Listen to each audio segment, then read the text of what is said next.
Buenas noches a todos, bienvenidos. Amén. Que Dios les bendiga, cuánto gusto verles nuevamente. Amén. Hace un tiempo estuvimos aquí y ahora pues nos dan la oportunidad otra vez. Así que nos sentimos contentos y deseamos que nuestro estudio de estos 3 días nos ayuden a comprender los tiempos en los que estamos viviendo. Entiendo que la ocasión anterior se habló acerca de algo muy importante también actualizado y tiene que ver con los eventos finales también. De la misma manera ahora nosotros vamos a tener un estudio sumamente importante que tiene que ver con el futuro, con el presente y el pasado, para que podamos identificar el contexto de lo que vive el mundo. Así que vamos a iniciar inmediatamente, vamos a abrir nuestras Biblias en el primer libro, en Génesis, el primer libro de la Biblia. Los que puedan ir a ella, vamos a ir al capítulo número 11 del libro de Génesis. El capítulo número 11, vamos a esperar que lo tengan para poder dar lectura a Génesis, el capítulo número 11. Leo aquí en voz alta, ustedes pueden seguir con su vista. Dice la palabra del Señor: era entonces toda la tierra de una lengua y unas mismas palabras. Y aconteció que como partieron de oriente, hallaron una vega en la tierra de Sinar y asentaron allí. Y dijeron los unos a los otros: vaya, hagamos ladrillos, cozámoslos con fuego. Y fueles el ladrillo en lugar de piedra y el betún en lugar de mezcla. Y dijeron: vamos, edifiquemos una ciudad y una torre cuya cúspide llegue al cielo, y hagámonos un nombre, por si fuéramos esparcidos sobre la faz de toda la tierra. Con este pensamiento de la palabra del Señor, yo quiero invitarles a que hagamos una oración para pedir la presencia del Señor, los que puedan arrodillarse.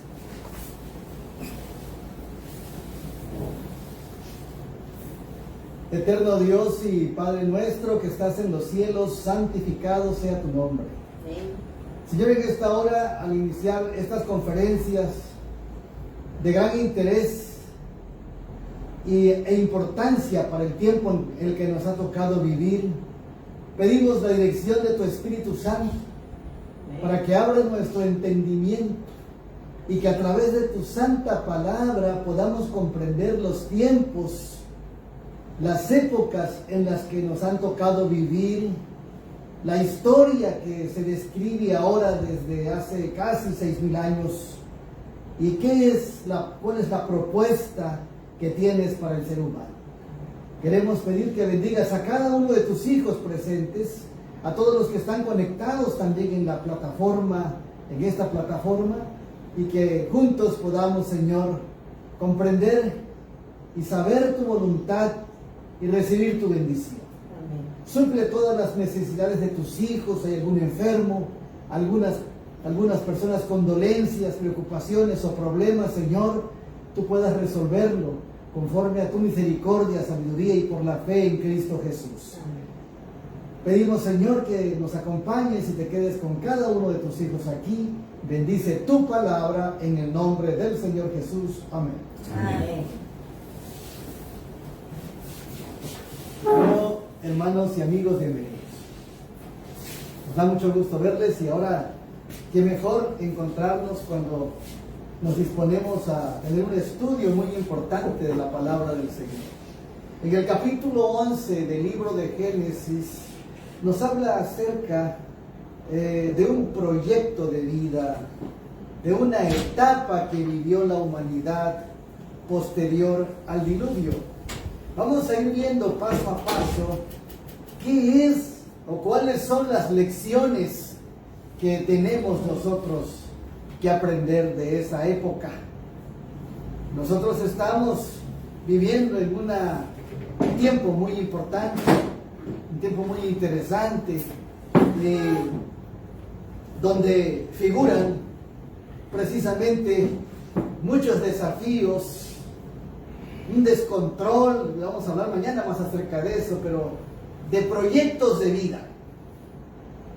Lo que el ser humano se propone, lo que la sociedad se propone, lo que la política se propone, lo que la economía se propone, es precisamente dar una mejor garantía de vida, supuestamente, a la humanidad.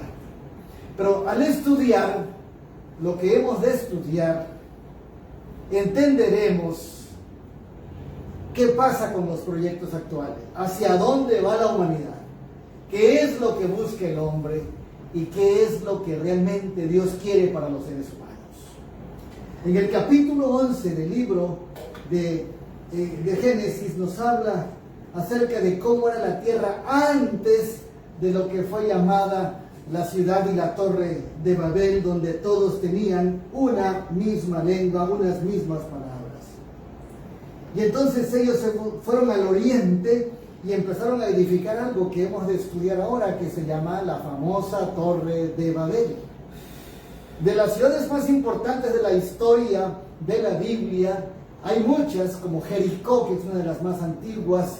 Tenemos a Cam, a Nínive, también está la ciudad de Jerusalén, y ciudades significativas, pero hay una ciudad como Roma también, Babilonia también, Egipto, pero hay una ciudad que destaca y que deja un precedente acerca de lo que va a pasar en estos tiempos en los que estamos viviendo. Así que estudiemos precisamente, hermanos, acerca de Babel, esta ciudad tan antigua que precisamente se enmarca en el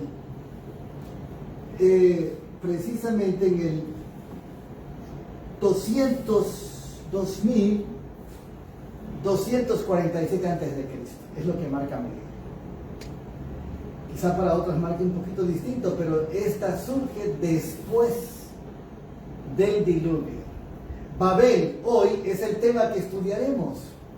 Pero ¿ustedes se acuerdan cómo era la Torre de Babel? ¿Quién la hizo? ¿Cuál es el propósito? ¿Y qué tiene que ver con nosotros ahora? Para empezar, yo les pregunto, ¿qué significa Babel? ¿Alguien se acuerda? Confusión, me dicen. ¿Alguien más tiene otro concepto? Confusión de lenguas, también, porque destaca todo esto. Pero bueno, ¿cuánto medía la torre? ¿Quién la construyó? ¿Con qué material se hizo? ¿Para qué se hizo? Bueno, miren las medidas que los arqueólogos han calculado. Tenía una base cuadrada con 92 metros de lado, 60 metros de altitud, y unas 400.000 toneladas de peso. Eso significa que era un gran edificio, era una torre extraordinaria. Estaba hecha de adobe y ladrillo. No usaron piedras porque allí se aprendieron a hacer los ladrillos. Además, tenía grandes terrazas por las que se subían hasta lo más alto de la torre. Era extraordinaria, esa torre era una maravilla del mundo. Era una maravilla del mundo.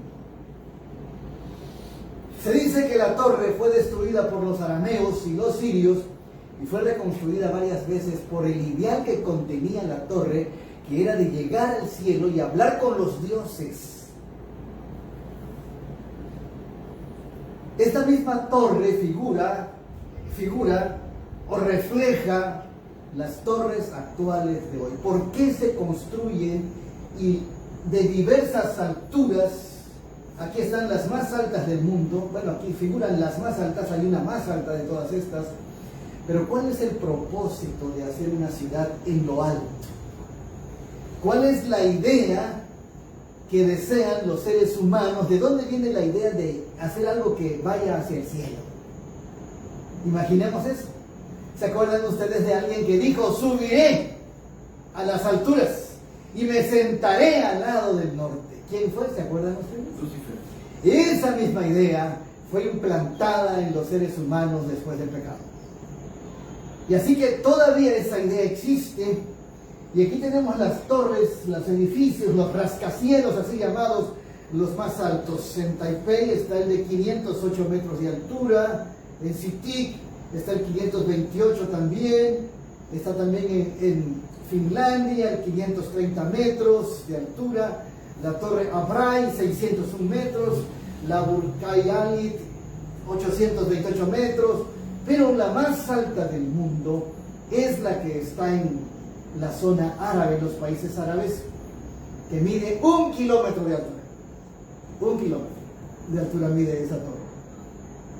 La idea de las torres, esas vienen todas de la idea de la Torre de Babel. Así que vamos a analizar para poder entender el tiempo de ahora, analicemos la historia pasada para poder entender hacia dónde va la sociedad y los sistemas de este mundo. La Torre de Babel, cuya medida ya se dio, fue la idea de un hombre. La Biblia dice en Génesis 11, 2 al 4, y aconteció que según iban hacia el oriente, hallaron una llanura en la tierra de Sinar, y se establecieron allí. Y se dijeron unos a otros, vamos, fabriquemos ladrillos y cosámoslos bien, y usaron ladrillos en lugar de piedras, asfalto en lugar de mezclas. Y dijeron, vamos, edifiquemos una gran ciudad, una torre, cuya cúspide llega ¿a dónde? Al cielo. Y hagámonos un nombre famoso para que no seamos dispersados sobre la faz de toda la tierra. Aquí hay dos puntos muy importantes que quiero enmarcar. Una es que querían llegar al cielo. Dos es que no querían ser esparcidos. Querían concentrarse en un solo lugar, hacer un solo frente. Dice allí, hagámonos un nombre, algo muy interesante. Uno, seamos uno, dice allí. Actualmente, si ustedes voltean esas letras, ¿qué dice? ONU. Todos desean estar confabulados y concretados, edificando un sistema contra algo. Hoy en día se construyen altos edificios en las ciudades, dado que ya no hay más espacio donde esparcirse. ¿Qué necesidad tenían estas personas, estas gentes, de construir una torre en medio de la llanura de Sinar? ¿A poco había mucha aglomeración de gente? No, no había. Tenían otro propósito distinto. La Biblia explica la razón por la que hicieron la Torre de Babel. Los hombres buscaban hacerse un nombre famoso. Ellos querían sobresalir, ser alguien, ser algo, y sobre todo tener una independencia de Dios, ser independientes de Dios. ¿Por qué razón?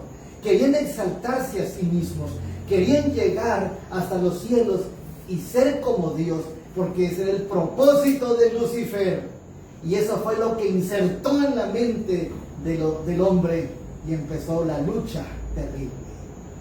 Ellos no querían ser dispersados y llenar la tierra como Dios les había dicho desde el Génesis 1, cuando Adán y Eva se casaron, les dijeron: multiplicaos y gobernad la tierra. Más bien querían permanecer juntos y hacer maravillosas obras para hacerse grandes y famosos. Tenían una competencia contra Dios y empezaron a rebelarse contra Él. Esa generación se unió con el propósito de glorificar el poder del hombre y el exaltar sus propios nombres. Debemos entender, amigos y hermanos, que la exaltación es para Dios y la gloria debe ser para Dios, pero hay hombres que quieren la gloria y la exaltación. Era una sociedad, ellos, antropocéntrica, es decir, tenían al hombre en el centro. Otra vez, hoy está sucediendo lo mismo. ¿Y saben cómo se le llama? A lo antropocéntrico se le llama humanismo. Y especialmente escuchamos desde el Vaticano hablar de humanismo. Escuchamos a las sociedades secretas hablar de humanismo. Es lo mismo, centrarse en el ser humano, ser el centro en lugar de de ser teocéntrica, teniendo a Dios como centro de sus vidas. No, ellos querían ser el centro, y eso quiso Lucifer, y nosotros tenemos que ser teocéntricos. El centro de nuestras vidas debe estar en Dios. Esa es nuestra identidad. Así que entendemos que después del diluvio, esta sociedad, a través de un personaje muy famoso, perdió su identidad. Se rebeló contra el sistema divino. ¿Y esta persona quién fue? ¿Se acuerdan ustedes? Fue Nimrod. Nimrod, el tremendo cazador, dice el libro de Génesis. El que cazaba no solamente animales, también a los hijos de los hombres los cazaba. ¿Quién era Nimrod?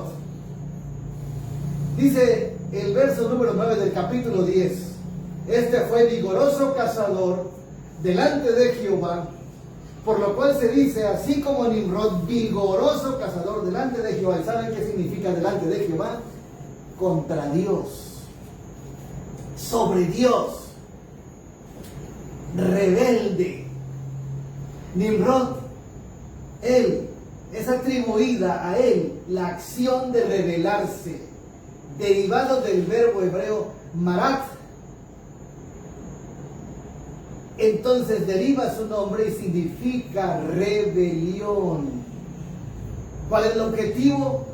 Era desafiar a Jehová en todas sus decisiones con relación a los juicios antepasados. O sea, ¿saben qué quería hacer Nimrod? Resolver los problemas sociales, políticos y económicos de su tiempo sin la ley de Dios, sin el así dice Jehová, totalmente fuera. Por eso dice, se rebeló. Ese poderoso cazador delante de Jehová significa contra él. Ese era su objetivo, desafiar a Jehová en todas sus decisiones con relación a sus juicios y a sus antepasados.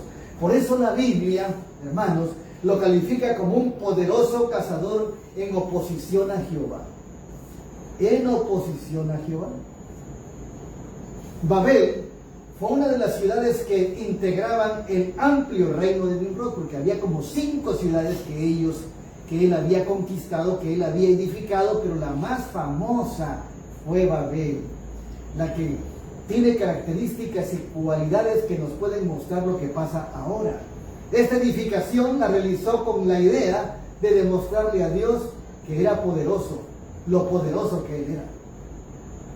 Y entonces encontramos algo muy importante que el Apocalipsis 13 menciona, 13, 17 y 18 mencionan el 666. Qué curioso que lo encontramos en el Génesis, el 666. El 666, que es mencionado como la marca de la bestia, que viene de la imagen de la bestia, que es el día del sol, que es el domingo, ya estaba mencionado desde Babel. Miren qué interesante es esto. El 666 es el gran número del sol. Acuérdense de esto. Y mañana hablaremos un poco más también acerca de esto. Y era el número de un hombre que significaba cierto individuo. Este hombre era Nimrod, porque después de su muerte se levantó deificado como el dios sol. Y el 666 para los babilonios era el dios 36, que se llamaba la marca del sol. Así que todo está conectado con lo actual y con lo pasado y con el futuro cercano que viene. Él figuraba como el 666, así que el 666 es real en el sentido de que Nimrod era una figura real en la historia antigua. Nimrod, el significado entonces es el rebelde después del diluvio. Y en acadio encontramos que el nombre Nimrod en sumerio significa rebelión. Así que cuando ustedes ven el 666, que es la marca del sol, que tiene que ver con el sol, tenemos que empezar a entender que hay una rebelión contra la ley de Dios, contra el que se opone a Dios. Nimrod fue el primer rebelde, el que se opuso al sistema de la santa ley de Dios, y entonces puso los parámetros contrarios de libertinaje, de oposición y de maldad. Nimrod, quien los excitó a una afrenta y desprecio de Dios, era nieto de Cam, hijo de Noé, un hombre audaz y de gran fuerza de la mano. Josefo, un historiador judío, menciona y considera a Nimrod como el padre del paganismo, el padre de la rebelión y de la oposición, de la apostasía. Era poderoso en la casa, en la maldad, porque era cazador de los hombres y les dijo: apártate del juicio del Señor y adhiere al juicio de Nimrod. Él menospreciaba la ley de Dios y él quería parámetros y tenía sus propias leyes. Nimrod estuvo involucrado con la introducción de muchas prácticas de la adoración pagana, y su principal era la adoración al sol. Fíjense desde cuándo el enemigo se posesionó de hombres, líderes grandes de la tierra, para establecer un falso día de adoración a través de la soberbia, el egoísmo y la independencia, la desobediencia hacia Dios. La Torre de Babel era la cabeza de su reino, símbolo de su rebelión y opresión. O sea que cuando esa torre fue edificada, él se enorgullecía, él se ensoberbecía y decía que era como Dios. Ese era el ideal. Por lo tanto, la Torre de Babel fue un rechazo a la promesa de Dios que no habría más inundaciones para destruir la tierra. Edifiquemos una ciudad y también una torre cuya cúspide llegue hasta el cielo. Pregunto, ¿será que iba a llegar hasta el cielo? No. ¿Qué tan alta era la torre? Ya vimos, más de 60 metros. El edificio más alto de su tiempo. Pero no llegaría al cielo, pero sí en rebelión estaría rayando en los términos de Lucifer. Para perpetuar nuestro nombre, dijo Nimrod, y no dispersarnos por toda la tierra. Eso tiene una explicación. Eso tiene una explicación muy importante. Los hombres decidieron construir una gran torre cuya cúspide llegara hasta el cielo, desafiando los límites terrenales que ellos poseían. El ser humano tiene límites aquí en la tierra. No podemos ir más allá de los límites que el Señor ha establecido en este mundo contaminado por el pecado. Entonces, ¿qué había pasado algunos años atrás? ¿Se acuerdan ustedes? ¿Qué dijo el Señor antes de que llegara el diluvio por predicación de Noé? El plan de Dios era que entraran al arca. Este era el plan de Dios. ¿Qué más había dicho Dios en ese tiempo cuando el arca asentó en el monte Ararat? Dios había hecho algo más y había dicho algo más. Él expuso su arco como expresión de justicia y misericordia. ¿Qué significaba esto? ¿Me pueden decir? ¿Qué significaba? ¿Alguien se acuerda? Señal. ¿Señal de qué? De que no había más diluvio. Era una promesa y era un pacto también de que no destruiría la tierra otra vez por agua. ¿Sí? Entonces Nimrod estaba hablando al revés de los pactos y los compromisos de Dios. Él dijo, tenemos que hacer algo para salvar al planeta. ¿Se acuerdan ustedes hoy quiénes están diciendo lo mismo? ¿Se acuerdan ustedes de la Agenda 2030? ¿Se acuerdan ustedes de Laudato Si? Salvemos al planeta. Cuidado. Esta es la misma esencia de aquel hombre que se rebeló contra Dios. Es lo mismo, exactamente. Dios había expuesto un arco y cada vez, hermanos, estamos leyendo en nuestros devocionales. Cada vez que vemos que hay sol y agua y lluvia, aparece el arco iris como una señal. Esta es una evidencia, es un milagro. La manifestación de Dios todavía se ve en este tiempo de que tiene un pacto con los seres humanos. No destruirá por agua. Y en el trono de Dios se encuentra el arco como la señal de la misericordia y la justicia.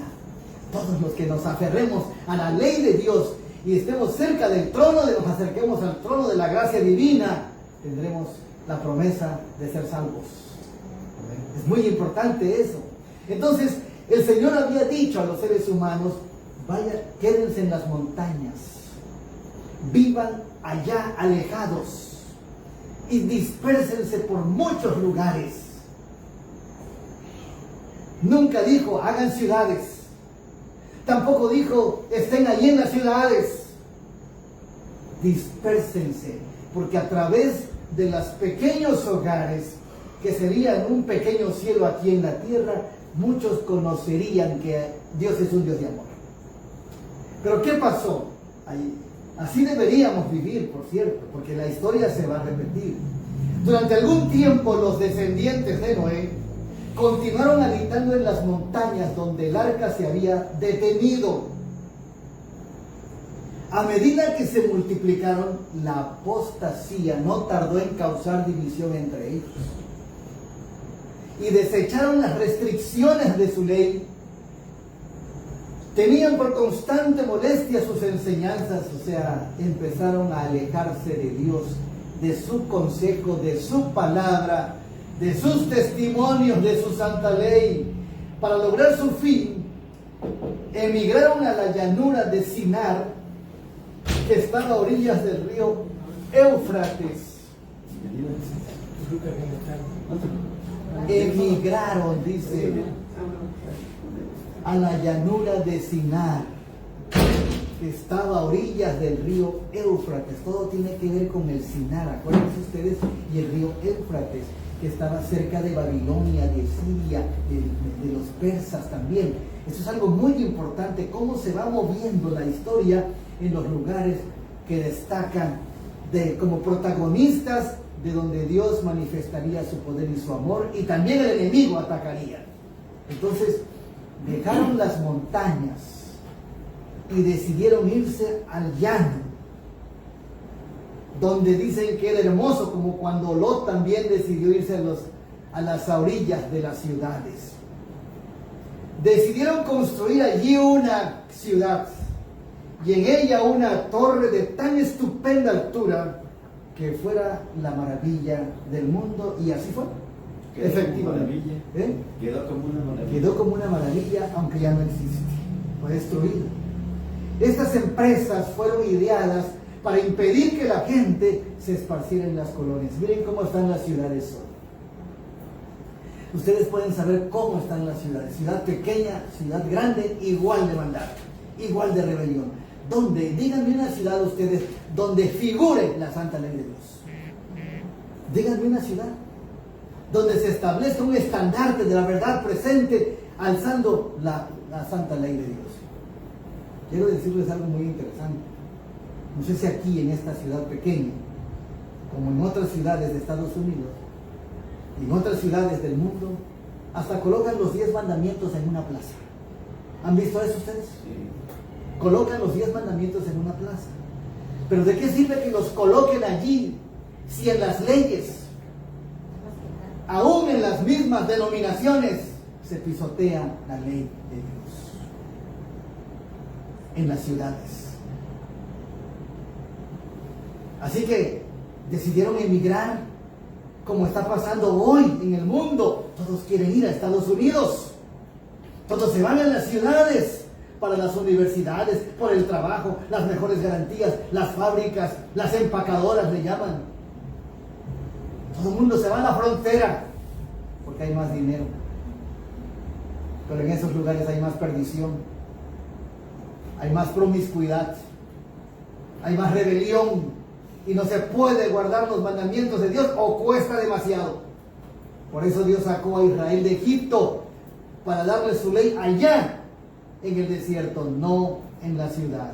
Así que Babel tiene muchas lecciones importantes que tenemos que considerar. Y el primer error que cometieron los seres humanos fue seguir a un hombre, a alguien que tenía otras garantías distintas a la ley de Dios, número uno. Y número dos, fue seguirlo fuera de donde Dios los había establecido. Los estableció en las montañas, en los jardines como el Edén. Así debían de ser los hogares, pero decidieron irse a las ciudades, al confort y las comodidades, al sistema electrónico, donde no hay lodo, donde no hay piedras, la supuesta comodidad. Así pasó en Babel.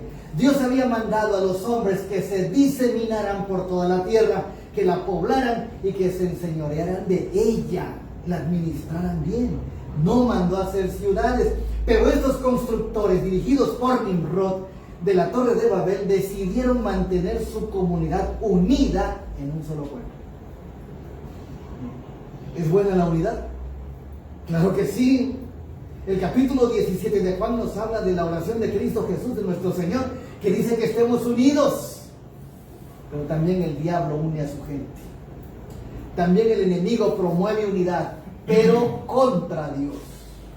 Y entonces ellos querían fundar una monarquía que a su tiempo abarcara toda la tierra, porque este terreno estaba cautivo por el pecado ya. Así su ciudad se convertiría en la metrópoli del imperio universal. Este fue el primer intento para establecer una ley y un nuevo orden mundial. Este fue el primer intento. ¿Lo lograron? Ahorita vamos a ver. Ahorita vamos a comprender. Hermanos, este fue el primer intento de seguir una cabeza a un hombre valeroso, poderoso, pero en contra de Dios y de su ley. La magnífica torre, que debía alcanzar hasta los cielos, estaba destinada a ser algo así como un monumento de poder. Ahora, ¿por qué las torres? ¿Se acuerdan de las Torres Gemelas? Inexpugnables, dicen los testimonios. Increíbles. Indestructibles. ¿Dónde están? Ya no existen. Por cierto, las torres que representaban el número 11, si ustedes se dan cuenta. El número 11 es un número de rebelión y está en el capítulo 11 del libro de Génesis, donde habla precisamente acerca de Nimrod y de su rebelión. Así que, hermanos, era un monumento de poder y sabiduría de sus constructores para perpetuar su fama hasta las últimas generaciones. Querían ser famosos, querían ser algo y alguien. Los moradores de la llanura de Sinar no creyeron en el pacto de Dios que prometía no traer a otro diluvio sobre la tierra. Ya Dios había establecido eso, pero no lo creyeron. Muchos de ellos negaban la existencia de Dios y atribuían el diluvio a la acción de causas naturales. No, el diluvio fue porque, pues, la naturaleza. ¿A quién le echan la culpa cuando hay un desastre natural? La naturaleza está reaccionando, dicen. ¿Por qué no dicen? Hubo un juicio de Dios que destruyó con agua. No dijeron eso. Los hombres estaban dando explicaciones suaves y agradables para que la gente no se asustara. Uno de sus fines al construir la torre era el de alcanzar seguridad si ocurría otro diluvio. ¿Qué están buscando hoy los seres humanos? ¿Qué buscan los gobiernos? ¿Qué buscan los sistemas? ¿Qué busca la ONU? ¿Qué busca la OTAN? ¿Qué buscan ellos? Seguridad.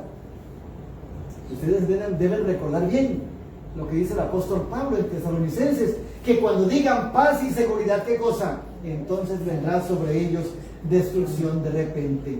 Y al poder ascender a la región de las nubes, porque querían ir allá, porque ellos decían que ahí se encontrarían con los dioses, esperaban descubrir la causa del diluvio. No querían hablar del juicio de Dios. No aceptaban los parámetros y las garantías y la ley de Dios. Adelantada la construcción de la torre, parte de ella fue habitada por los edificadores. Dicen que esto era extraordinario. Los que se han investigado acerca del contexto de ese tiempo, había cosas hermosas allá, como hoy podemos ver también los centros de comercio, los malls, las casas extraordinarias llenas de luces y agradables, pero llenas de paganismo, de vanidad. ¿Dónde está la ley de Dios en esos lugares? Otras secciones de la torre, magníficamente amuebladas, adornadas, las destinaron a sus ídolos. El pueblo se regocijaba en su éxito, loaba a sus dioses de oro y plata y se obstinaba contra el soberano del cielo y de la tierra. Empezaron a alejarse del Dios del cielo. Empezaron a desconocerlo. Empezaron a desfigurar la imagen que Dios había establecido sobre ellos. De repente, la obra que había estado avanzando tan prósperamente fue, ¿qué cosa? Interrumpida. Ahora yo les pregunto algo, si no se interrumpe, ¿qué hubiese pasado? La sierva del Señor menciona que si no se hubiese interrumpido de esa manera, si Dios no hubiera intervenido, el mundo estaría perdido en idolatría, porque el malo quiere hacer eso. Satanás invade el planeta y desea que todos estén contra Dios. Lo pudieron haber logrado, por eso, gracias a Dios por su intervención, porque Él detuvo el proyecto de rebelión. Lo hizo por el plan de salvación y por su persona.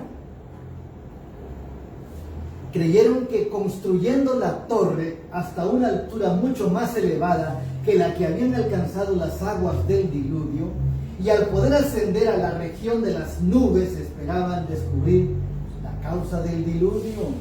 Los constructores de la torre de Babel manifestaron un espíritu de murmuración contra Dios. En vez de recordar con gratitud su misericordia hacia Adán y su bondadoso pacto con Noé, se quejaron de su severidad al expulsar a la primera pareja del Edén y al destruir al mundo mediante un diluvio. Dijeron: Dios es malo, Él es injusto, Dios no es bueno. Y empezó eso a correr la voz. Pero mientras murmuraban contra Dios, calificándolo de arbitrario y severo, estaban aceptando la soberanía del más cruel de los tiranos, Satanás, quien tenía su representante en ese momento llamado Nimrod. Satanás trató de acarrear menosprecio sobre las ofrendas expiatorias que prefiguraban la muerte de Cristo desde el Edén, desde que entró el pecado. Se hacían sacrificios para Dios. Y a medida que la mente de los hombres iba entenebreciéndose con la idolatría, los indujo a falsificar estas ofrendas, estos sacrificios, y a sacrificar sus propios hijos sobre los altares de sus dioses. ¡Qué terrible situación! Y esto sucedía en la torre de Babel. A medida que los hombres se alejaban de Dios, los atributos divinos, la justicia, la pureza y el amor, fueron reemplazados por la opresión, la violencia, la brutalidad, la competencia, la envidia, los celos y toda obra de maldad y violencia. Los planes de los constructores de la torre de Babel terminaron en vergüenza y derrota, porque fue interrumpido por la gracia del Señor. Y descendió Jehová, miren lo que dice Génesis 11:5. Y descendió Jehová para ver la ciudad y la torre que edificaban los hijos de los hombres. Por misericordia hacia el mundo, Dios frustró el propósito de los edificadores de la torre, si no hubiera habido más perdidos todavía. Y derrumbó el monumento de su osadía. Por misericordia confundió su lenguaje y estorbó sus propósitos de rebelión. Por eso se llama Babel. Antes de confundir las lenguas, ellos se permitieron la confusión de su fe, de su creencia.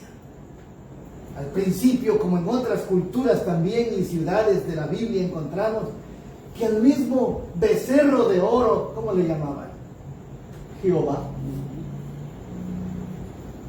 Por eso Babel figura como la principal ciudad de la confusión en la creencia de un verdadero Dios y de sus mandamientos.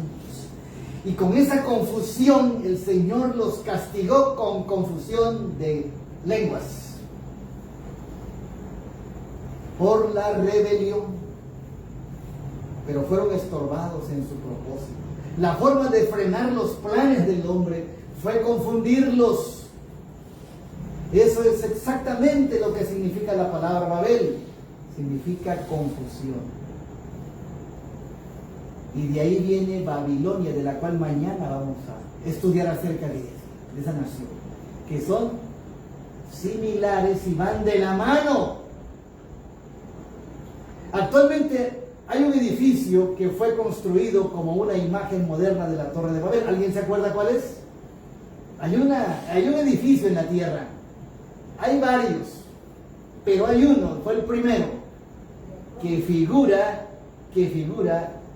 y que es un símbolo de lo que pasó hace casi 4.000 años, poquito menos de 4.000 años. Aquí está. Es el edificio del Parlamento Europeo. Cuando se inauguró este edificio, hermanos, curiosamente presentaron esta tarjeta que ven aquí en la imagen, aquí en la pantalla. La tarjeta tenía el edificio, si ustedes pueden notar, está inconcluso. Está inconcluso. Este es el edificio del Parlamento Europeo, de la Unión Europea, que está entre Francia y Suiza. Cuando invitaron a la inauguración a las personas invitadas, se les mandó una tarjeta donde estaba el edificio así, y al lado estaba la Torre de Babel. Igual, totalmente igual.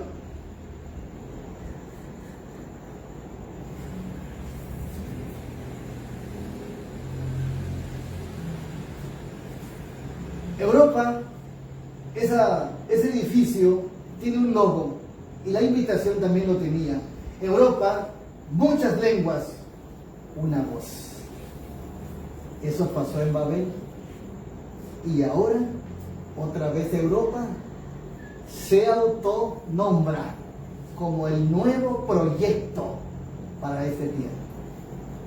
Es parte de... Aunque el enemigo trabaja en varias esferas que hemos de mencionar estos días, pero esto es lo que uno de los edificios que figura en memoria de la Torre de Babel. Muchas lenguas, una voz, dicen ellos. El espíritu de Babel sigue vivo, hermanos, y ha vuelto a surgir otra vez en este tiempo del fin. Satanás no quita el dedo del renglón. El enemigo, aunque ya perdió, ahora quiere que los hombres pierdan. Y por eso los engaña. Trabaja de esa manera, diciéndoles que van a edificar algo, que hay un sistema que va a salvar, que hay garantías diferentes a los que dice el Dios. La Torre de Babel regresa. La rebelión en contra de Dios y su santa ley otra vez se van a manifestar, y más fuertes, promoviendo la exaltación del hombre. Este es el lema del pensamiento europeo hoy, hermanos.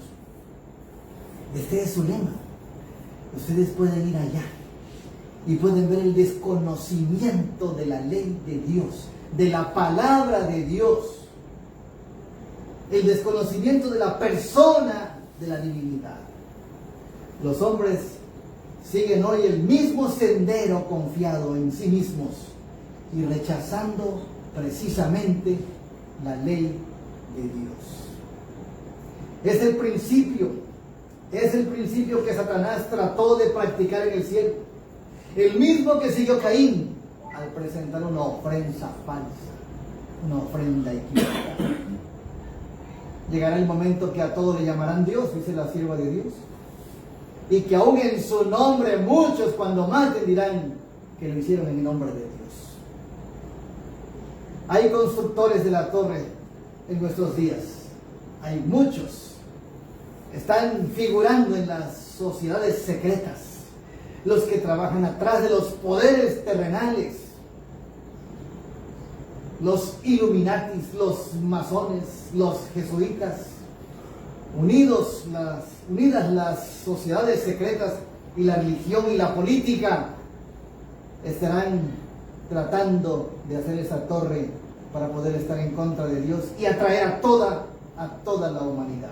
Los incrédulos formulan sus teorías de la ciencia y rechazan la palabra revelada de Dios. el desconocimiento de la Biblia. Quiero decirles que hay bibliotecas en los Estados Unidos donde han hablado en el periódico los libros que ya no deben estar en las bibliotecas, y dentro de ellos el primero es la Biblia, dicen ellos. El primero es la Biblia, que ya es muy anticuado.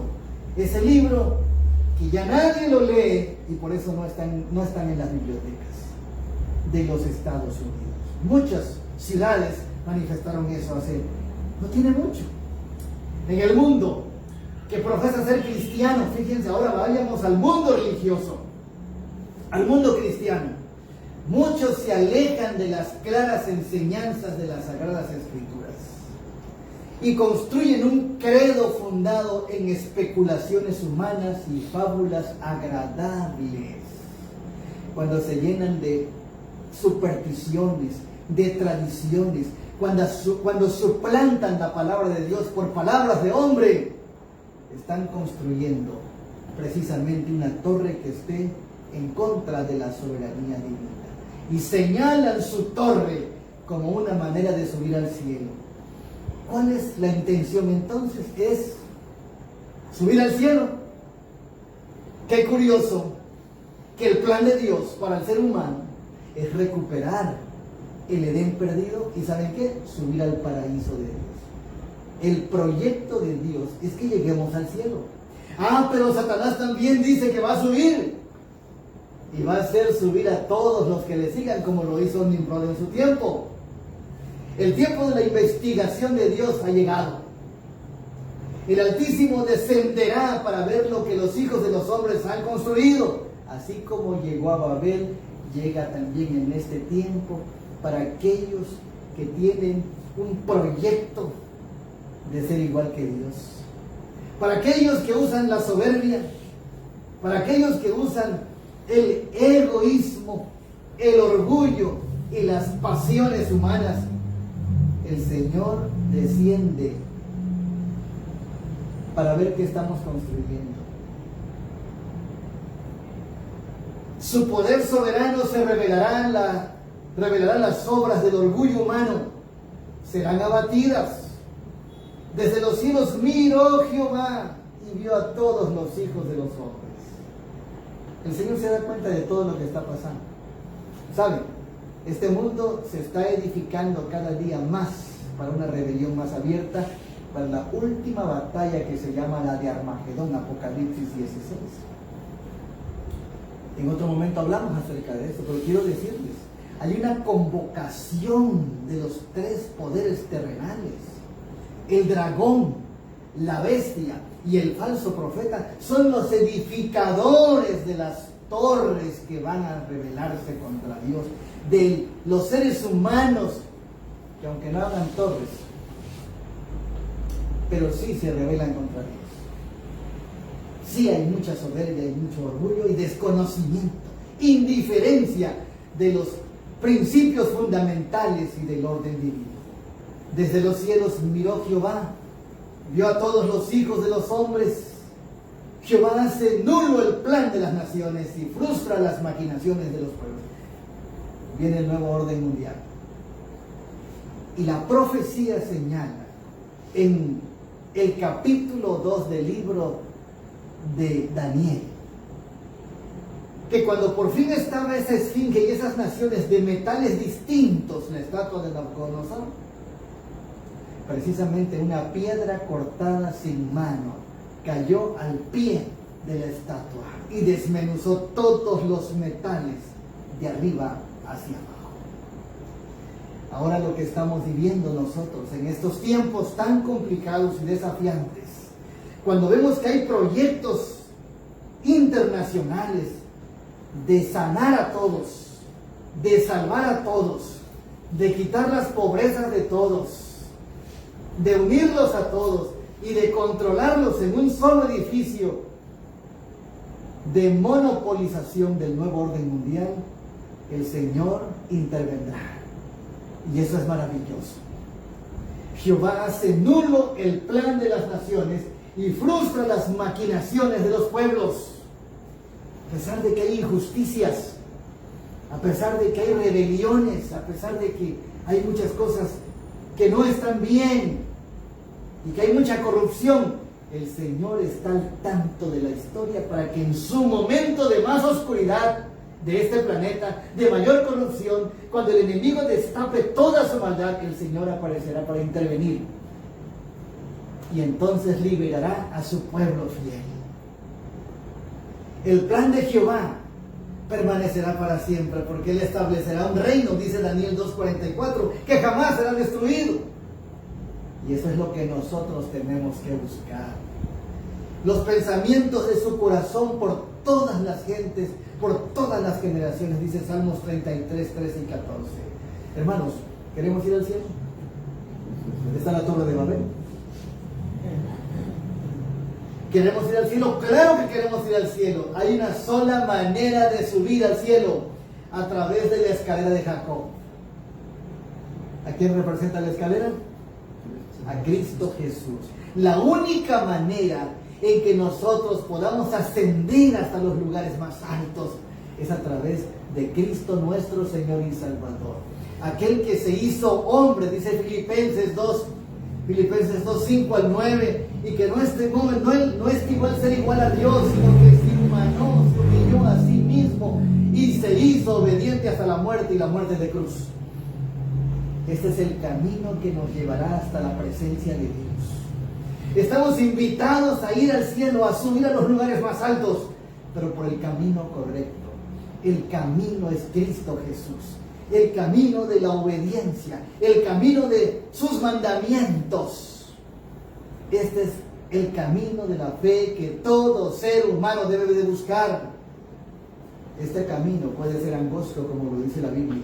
Puede ser difícil, puede ser pedregoso, pero al final es un camino glorioso. Esta es la manera de subir al cielo, a través de la escalera de Jacob. La base de esta escalera está firmemente asegurada en la tierra por la humanidad de Cristo. Por eso la escalera toca el suelo y toca el cielo. Porque Cristo Jesús vino y se hizo carne. Cristo Jesús vino y se hizo hombre y estableció el contacto entre el cielo y la tierra. Puso una escalera, un puente. Por eso a él se le llama sumo pontífice. Porque de esta manera, hermanos, es la única forma en que podremos lograr ser algo o alguien, humillándonos y siguiendo el ejemplo de Cristo Jesús. La base está firmemente asegurada en la tierra, que representa su humanidad. Y el peldaño más alto de la escalera de Jacob, que representa a Cristo, está en el mismo trono de Dios, que es su divinidad. Así que la humanidad y la divinidad que están en Cristo Jesús, al tomarnos de ella, podemos ascender a los lugares celestiales. Cuán importante es entender esto, hermanos. Aunque vengan proyectos garantizados, aunque vengan muchas ayudas, aunque vengan servicios, aunque vengan nuevos sistemas de política y de apoyo, nuestra única esperanza es Cristo Jesús. Más allá de las torres y las cosas más altas de la tierra, Cristo nos espera. Cristo viene pronto por segunda vez. En medio de la rebelión, de la apostasía, en medio de la violencia y de toda la corrupción que hay en este planeta, Cristo figura como el ser más santo y limpio, el único que cuando está en el corazón nos ayudará a trascender hasta la misma presencia del Señor. Que Dios nos ayude. Que Dios bendiga a cada quien. No sé si tengan alguna pregunta en particular, la pueden hacer. ¿Hay alguna pregunta? No sé qué hora sea, pero es temprano, ¿verdad? ¿Alguna pregunta que tengan? Esto involucra a toda la humanidad, ¿no? O sea, el nuevo orden mundial. El nuevo orden mundial involucra, como a la Torre de Babel, involucraba a todo el mundo. A todo el mundo. Nadie queda fuera del sistema de Nimrod, nadie quedaba fuera. O estabas con Dios o estabas con Nimrod. De la misma manera ahora, o estamos en el sistema que traerá el orden mundial, la Agenda 2030, O estamos allí, o estamos en la ley de Dios y en su palabra. Solamente hay dos opciones. ¿Alguna otra pregunta? Eso involucra a todo el planeta, precisamente. Hoy, nuevamente se construyen las torres, que tienen que ver con el orgullo y la soberbia de Lucifer, representados por los grandes de la tierra como Nimrod y otros personajes como Faraón, como Nabucodonosor, como Ciro, como Nerón, como los Césares. Otra vez figura todo eso, se repite la historia, y en la figura apocalíptica encontramos la historia de que hay un poder que el enemigo va a usar. Hay una trinchera del enemigo que es precisamente el Vaticano, el gobierno mundial que se quiere establecer, cuya cabeza sea un papa, un hombre. Eso es lo que dice Apocalipsis 13, y por eso se marca como una imagen de una mano. ¿Alguien más? Una pregunta es, si se habla del nuevo orden mundial, quiere decir que ya hay uno. El primer orden mundial, el existente, ¿verdad? Está encabezado por Estados Unidos y sus aliados. En la historia dice que el orden mundial lo impone la nación aquella que gana una guerra, una batalla. La primera y la segunda la ganó Estados Unidos, ¿verdad? Entonces ellos tienen el poder, por decirlo así, de crear ese orden mundial. Ahorita yo entiendo por el nuevo orden mundial es que están tratando de tirar ese orden existente por otras nuevas naciones que se están aliando y quieren tomar el poder. Entonces hay una confrontación de poder entre naciones, ¿verdad? No sé si cambiaría mucho si esto fuera al cierto y se fuera a dar. No se sabe si cambiaría mucho las estrategias que usan, ¿verdad? Están usando el orden mundial que ahorita está establecido. Entienden que el orden mundial encabezaría Rusia, China y no sé qué otro país. Hay bloques. Son bloques. Hay bloques, y especialmente ahorita la lucha está entre Oriente, Occidente, Europa, pero la profecía señala que al final se unirán. Estos bloques se unirán, nos habla de los 10 reyes en Apocalipsis 17, pero habla de una cabeza, un sistema. Por ejemplo, lo que dice es cierto, Estados Unidos es la potencia en este momento. ¿Y qué lo hace potencia Estados Unidos? Pues sus bases nucleares, es el que más bases nucleares tiene en el mundo. No es tanto su economía, es el que más bases nucleares tiene, y eso es poder. Eso trae mucho poder. Pero hay otra potencia mencionada también en Apocalipsis 3. Estados Unidos no figura por su economía, pero sí figura por su armamento, su poder bélico, su poder armamentista, porque sí lo tiene. Es el que vende las armas y luego se pelea con sus propias armas. Pero hay otra potencia, también hablaremos de esta semana, estos días, que es Roma,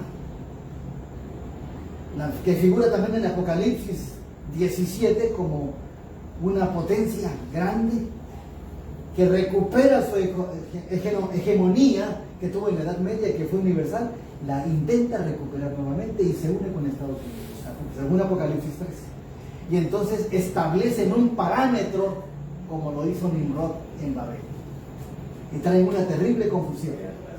En este momento me adelanto a decirles que ahorita están usando el sistema ecológico, la ecología, el hecho de terminar con la contaminación ambiental. Cuidar el planeta. Cuidar el planeta. Eso es una trampa. Porque es cierto que debemos de cuidar el planeta, efectivamente. Desde siempre.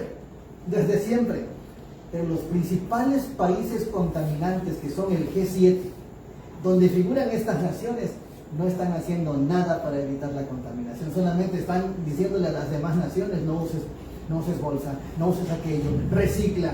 Y ellos son los que no han parado las emisiones de contaminación. Es una mentira.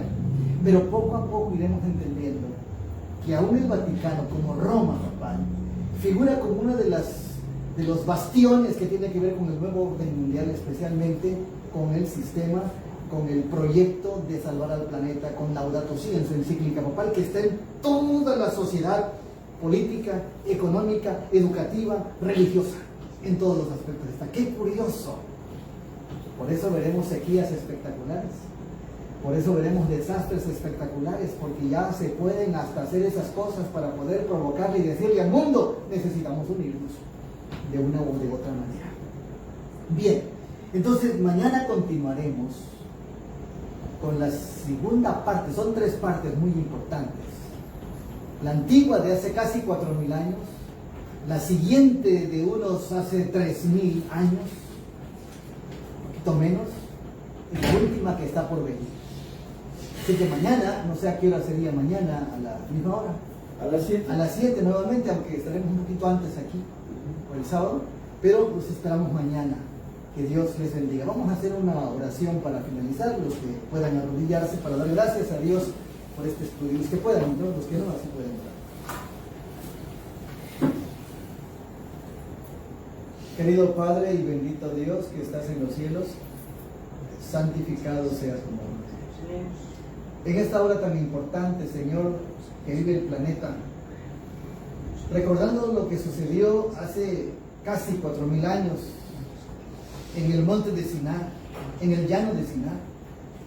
Hoy nuevamente, Señor, los grandes de la tierra, inducidos por Lucifer, el enemigo de la ley de Dios, intentan establecer un control, un nuevo orden mundial para poder estar contra la ley de Dios, buscando las garantías de la sociedad, la paz, el amor, la justicia, la salud y evitar, apoyar al planeta con la ecología, el movimiento ecológico del domingo. Intentan decirle al planeta que hay que salvarlo, pero menospreciando la ley de Dios. Todas estas cosas, Señor, están a la vista nuestra y queremos pedirte que nos ayudes a tener discernimiento y mantenernos fuera de los sistemas que menosprecian tu santa ley. Ayúdanos a entender lo que pasó y lo que significa y cómo se va a codificar y controlar al planeta en este tiempo. Porque esa es la guerra que viene. Esa es la guerra entre el bien y el mal. Permítenos estar del lado de Cristo Jesús y ascender al cielo a través de la escalera, así como la de Jacob. Danos tu bendición y bendice a todos tus hijos presentes, a cada familia aquí representada y también a los que estuvieron conectados en esta plataforma. Bendícele, Señor, y que tengamos una noche tranquila y un descanso, y que esa bendición sea para gloria tuya, en el nombre de Cristo Jesús. Amén. Amén. Que Dios les bendiga. Pueden sentarse un momento. Gracias por su paciencia. Mañana los esperamos a la misma hora. Dios les bendiga.